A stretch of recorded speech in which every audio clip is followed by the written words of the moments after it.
Assalamualaikum warahmatullahi wabarakatuh dan selamat pagi. Alhamdulillahirrahmanirrahim wassalatu wassalamu ala asyrafil anbiya wa mursalin wa ala alihi wa sahbihi ajma'in. Okey, jadi seperti mana yang cikgu abang kemarin, kita akan bincang soalan yang kelima adalah mengenai kitab karbon. Okey, dan cikgu harap semua dah buatlah sikit lah. Okey, so hari ni kita bincang. Okey, jadi nombor 5 tu rajah 4.1 menunjukkan satu kitar karbon.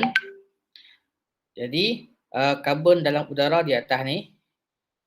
Kemudian kita tengok soalan yang pertama, namakan proses R dan S berdasarkan rajah di atas. Okey. Rajah R ni daripada haiwan dia kembalikan, dia lepaskan gas karbon dioksida. Jadi proses apa yang melepaskan karbon dioksida daripada haiwan? Proses respirasi. Jawapannya respirasi. Okey. Kemudian proses S. Kamu tengok ada asap dan dia melepaskan karbon dioksida ke dalam udara, maka itu ialah proses pembakaran. Okey. Kemudian soalan B. Okey. Terangkan secara ringkas bagaimana proses perebutan, fotosintesis, R dan S dapat mengekalkan kandungan karbon dioksida di dalam udara. Okey. Jadi dalam udara kita karbon dioksida peratusnya ialah 0.03%. Jadi ada yang guna macam fotosintesis ni dia guna karbon dioksida. Jadi bila kita guna karbon dioksida, pokok guna karbon dioksida, peratusan akan turun. So macam mana nak kembalikan balik karbon dioksida tu ke dalam udara supaya peratusnya kekal 0.03%. Okey, jadi jawapannya okey, yang pertama semasa fotosintesis, semasa fotosintesis tumbuhan hijau menggunakan karbon dioksida dalam atmosfera. Kita abang dulu kan. Sebab fotosintesis memang menggunakan karbon dioksida. Okey, sekarang ni dah guna. Macam mana kita nak kembalikan balik? Okey. Poin yang kedua. Okey. Jadi unsur karbon dalam tumbuhan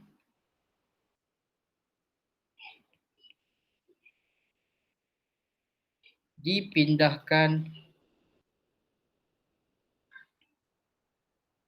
kepada haiwan apabila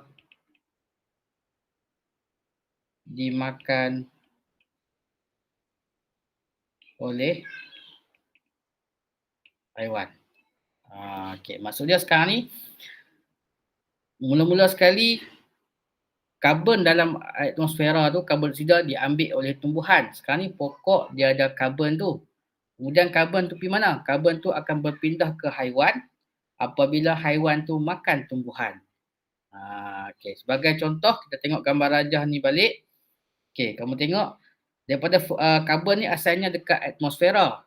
Kemudian diambil oleh pokok melalui proses karbon fotosintesis. Sekarang ni karbon ni ada dalam pokok. Kemudian kambing ni makan pokok ni. Jadi karbon dioksida ni daripada pokok akan berpindah lah pergi dekat kambing tu. Kan? Tu maksud dia. Okey, sekarang ni karbon tu dah ada di dalam badan kambing tu lah. Okey, kemudian macam mana nak kembalikan? Okey. Karbon dioksida dikembalikan ke atmosfera melalui perebutan respirasi dan pembakaran. Okey, dan pembakaran. Okey, maksud dia kalau kambing tu mati, maka karbon tu akan kembali kepada atmosfera. Sama juga bila kambing itu bernafas, maka karbon dioksida daripada badan dia tu akan keluar pergi ke atmosfera. Ataupun kita buat pembakaran, karbon akan kembali kepada atmosfera. Okey. So, jawapan yang keempat, poin yang keempat, melalui proses ini, okay, proses yang perebutan, respirasi dan juga pembakaran tadi, karbon dioksida dikekalkan dalam atmosfera. Okey. Faham kan? Okey, pertama sekali cikgu habaq, karbon dioksida dalam udara ni dia ada 0.03%. 0.03%. Kemudian karbon dioksida ni akan turun peratusnya bila fotosintesis berlaku. Pokok ambil. Bila pokok ambil, peratus akan kurang. Jadi tak stabil lah. Jadi macam mana nak bagi stabil balik? Maka adanya proses respirasi, bagi balik ke karbon dioksida tu ke atmosfera, adanya pembakaran dan adanya perebutan. Proses-proses ni akan kembalikan karbon dioksida ke atmosfera supaya peratusan tadi kekal 0.03%. Okay, itu dipanggil kitar lah, dia berpusing. Ada yang ambil, ada yang kembalikan. Ada yang ambil, ada yang kembalikan. Okay, itu soalan yang pertama. Okay. Soalan yang kedua, C. Okay. Darjah 4.2 menunjukkan aktiviti pembalakan yang dijalankan oleh manusia pada masa kini.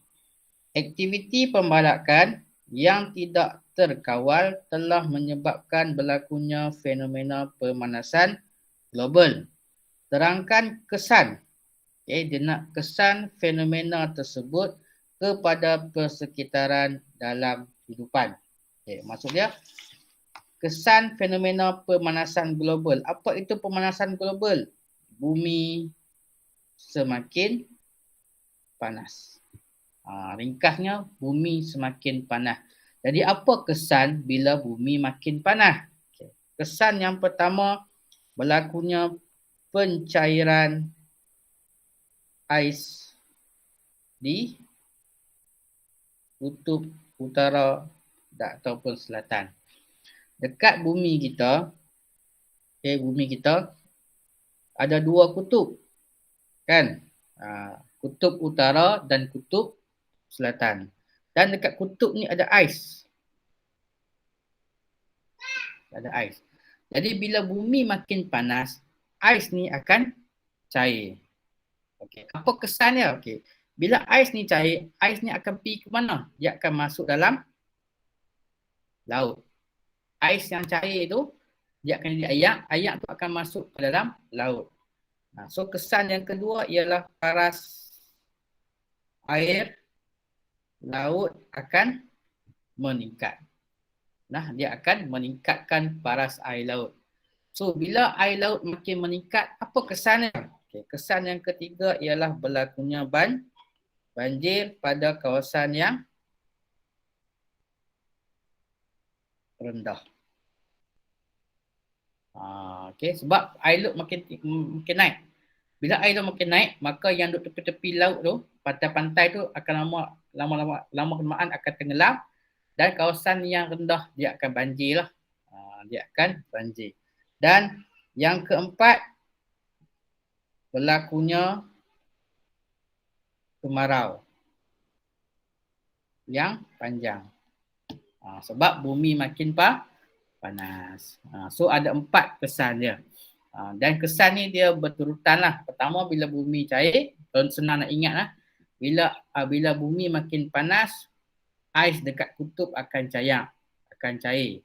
So bila ais dekat kutub akan cair, ais cair tu dia akan masuk ke dalam laut. So air laut makin lama makin meningkat. Bila air laut meningkat, dia akan berlakunya banjir dekat kawasan-kawasan yang rendah. Okay. Jadi kamu tengok penebangan hutan ni bukan setakat ini saja, dia akan berlaku semua ni. Jadi sebab itulah kita kena jaga alam sekitar kita. Okay. Kemudian D. Sebagai seorang rakyat Malaysia, cadangkan cara-cara yang boleh dilakukan. Cara-cara ni kaedah lah yang kita boleh lakukan untuk memastikan kandungan karbon dioksida dan oksigen dikekalkan. Berapa karbon dioksida? 0.03%, oksigen 21%. Ini peratusan ini mesti dikekalkan. Okay. So cara macam mana? Yang pertama, tengok balik gambar di atas, kita tebang kan. Jadi kita tanam semula pokok yang telah ditebang. Maksud dia penebangan balak tu bila kita tebang, kita ambil balak, maka kontraktor ataupun syarikat yang ditugaskan untuk menebang ni, dia kena tanam balik supaya ke depan tu peratusannya akan kekal balik. Sebab kalau kita tebang saja, kita tak tanam, lama kelamaan karbon dioksida akan meningkat dalam udara lah, dan dia akan berlakulah 4 kesan tadi. Okay. Yang kedua yang kita boleh buat ialah kita mengharamkan pembakaran terbuka. Kenapa tak boleh pembakaran terbuka ni? Sebab bila pembakaran terbuka, dia akan melepaskan, bila kita bakar, kita akan melepaskan banyak dioksida. So bila banyak karbon dioksida, bumi akan jadi semakin panas. Okay. Dan yang ketiga, kita wujudkan hutan simpan.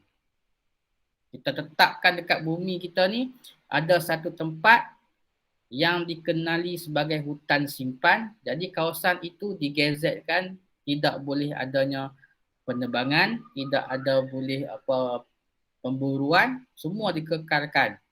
Jadi kita reserve lah satu kawasan tu. Macam kita ni, kita ada banyak hutan simpan lah dekat Malaysia ni. Ada Taman Negara, dekat Pahang ada Taman Negara Pahang. Kemudian dekat Sarawak ada Taman Negara Mulu. So semua itu penting untuk mengekalkan ekosistem kita supaya lebih stabil. Okay. Kemudian yang keempat yang kita boleh guna ialah kita amalkan kongsi kenderaan. Maksudnya nak pergi mana-mana, kita boleh kongsi sekali. Jadi bila kita kongsi kenderaan, kuranglah pencemaran udara tu. Sebab dalam enjin kenderaan berlakunya proses pembakaran. Pembakaran dalam enjin lah. So bila pembakaran, dia akan melepaskan karbon dioksida dengan banyak.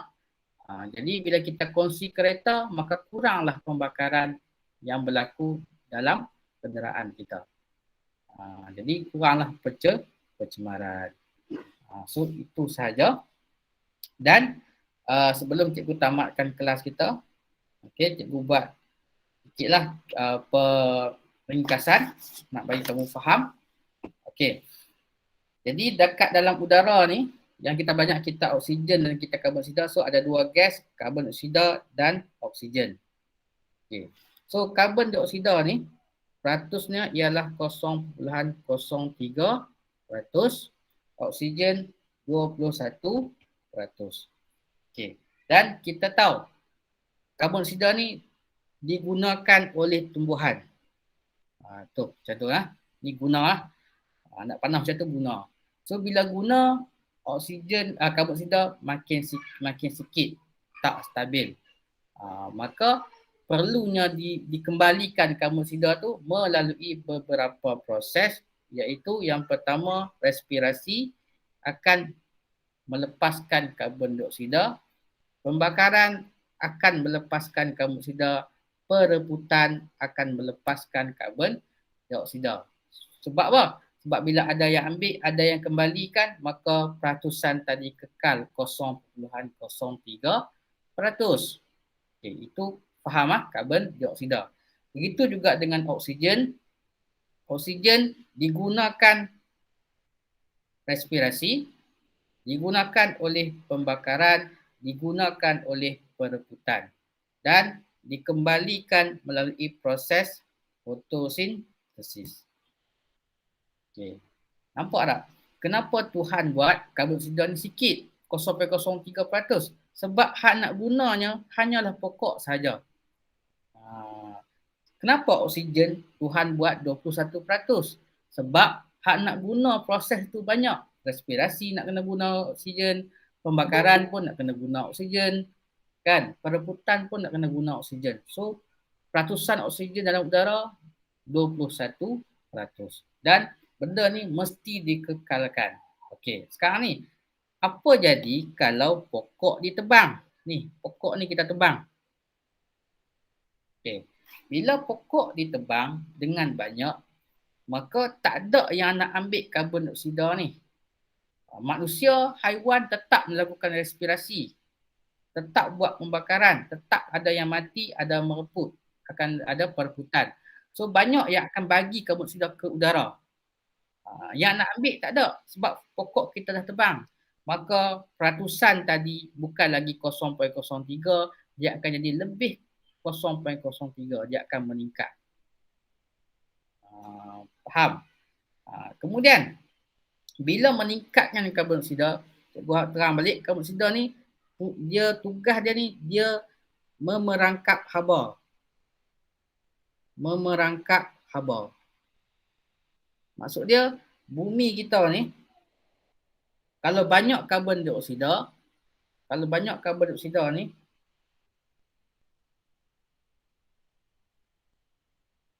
haba ni akan terperangkap. Ini haba lah. Dia tak boleh lepas. So bila haba terperangkap, tu dia panggil bumi semakin panas yang dikenali sebagai pemanasan global. Tu kesan dia. Jadi cara dia adalah kita kena tanam balik pokok. Bila kita tanam balik pokok, karbon dioksida ni akan diambil oleh pokok ni, maka peratusan tadi akan turun menjadi 0.03%. Okey, boleh faham tak? Kan?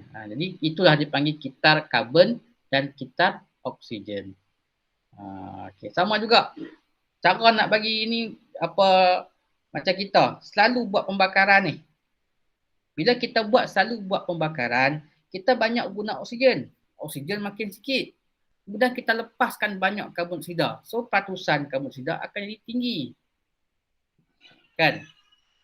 Jadi itu menyebabkan bumi akan jadi semakin panas. Okay, Faiz ada soalan nak tanya?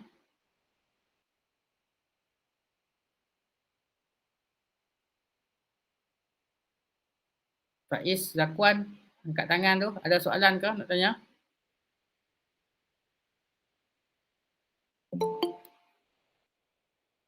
Okey, cikgu teruskan. Jadi bila kita banyak buat pembakaran, kan, bila kita buat banyak pembakaran, maka oksigen makin sikit, karbon dioksida makin banyak. Okay. Jadi untuk nak kurangkan karbon dioksida ni, kita kena kurangkanlah pembakaran. Sama ada pembakaran di rumah ataupun pembakaran dari segi enjin kereta, enjin motor, kita kurangkan. Itulah apa kaedah tu, kita kongsi kenderaan. Bila kita kongsi kenderaan, kurang kenderaan yang digunakan. Bila kurang kenderaan yang digunakan, kuranglah pembakaran dalam enjin.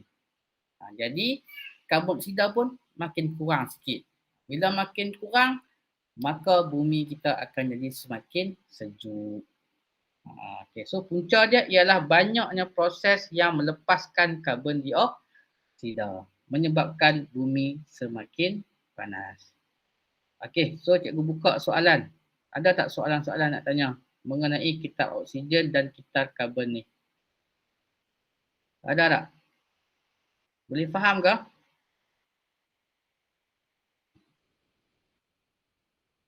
Boleh. Kalau faham, komen boleh faham. Ada mesej kat situ kan. Kalau tak mau cakap pun boleh komen. Faham ke tak faham ke? Ada soalan ke? Okay, cikgu buka soalan.